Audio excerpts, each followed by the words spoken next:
Policy Coordinating Committee. A PCC is led by a special assistant to the president from the Policy Council and includes political assistant secretary level experts from the relevant departments, agencies, or offices. The purpose is to determine where consensus exists, clearly identify where there are differing opinions, and develop options for resolving the remaining questions. If no outstanding questions or disagreements exist, the PCC may resolve the issue and move toward implementation at the agency level. Deputies Committee. A DC is a meeting of presidentially appointed executives chaired by the Policy Council's deputy assistant to the president and relevant deputy secretaries. It evaluates the options produced by the PCC and frequently directs the PCC to add, expand, or reevaluate an option or even to reach a compromise and resolve an issue at that level. Principals Committee. When questions are not resolved by a DC, the director of the Policy Council will chair a PC, which is attended by the relevant cabinet secretaries and senior White House political staff. This is the final opportunity for the president's most senior advisors to discuss the question. Make sure that each principal's position is carefully understood and see whether consensus or a compromise might be reached. If not, the Chief of Staff's office will schedule time for the PC to meet with the president for a final decision. Despite having seemingly clear and separate portfolios, the three policy councils frequently have areas of overlap, which can result in confusion, duplication, or conflict. For example, there are the areas of immigration and border security, either NSC or DPC, healthcare, energy, and environment, either NEC or DPC, and trade and international economic policy, either NSC or NEC. Identifying these potentially problematic areas and assigning policy responsibilities to only one council where possible will help to speed up the policy coordination process. While other chapters will cover specific policy goals for each department or agency, incoming policy councils will need to move rapidly to lead policy processes around cross-cutting agency topics, including countering China, enforcing immigration laws, reversing regulatory policies in order to promote energy production, combating the left's aggressive attacks on life and religious liberty, and confronting wokeism throughout the federal government. National Security Council.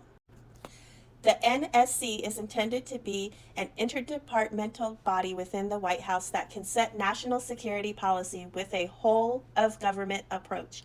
Unlike the other policy councils, the NSC was established by statute.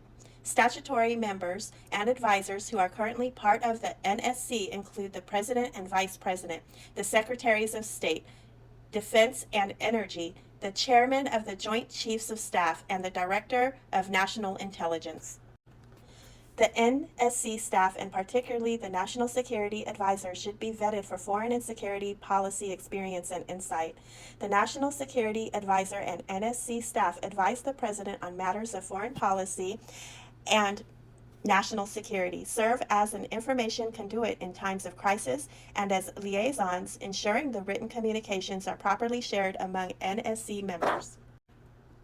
Special attention should be given to the use of detailees to staff the NSC. In recent years, the NSC's staff size has been right-sized from its peak of 400 in 2015 down to 100 to 150 professional members. The next administration should try to limit the number of detailees to ensure more direct presidential control. National Economic Council. The NEC was established in 1993 by executive order and has four key functions: to coordinate the economic policy making process with respects to domestic and international economic issues, to coordinate economic policy advice to the President, to ensure that policy decisions and programs are consistent with the President's stated goals and that those goals are being effectively pursued, to monitor implementation of the President's economic policy agenda. The NEC Director coordinates and implements the President's economic policy objectives by working with Cabinet Secretaries, their departments, and multiple agencies.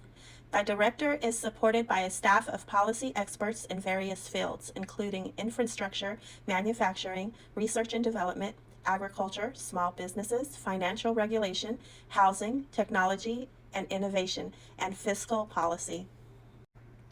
The NEC considers economic policy matters, and the DPC typically considers anything related to domestic matters, with the exception of economic policy matters. It also differs from the Council of Economic Advisors. Whereas the NEC is in charge of policy development, the CEA acts as the White House internal research arm for economic analysis. It is therefore critically important to find people with the right qualifications to head both the NEC and the CEA.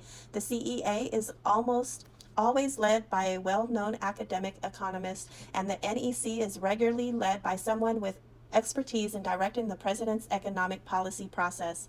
Those who have served in the role have ranged from former CEOs of the nation's largest investment firms to financial services industry managers to seasoned congressional staffers who have managed the economic policy issues for top financial and tax writing committees.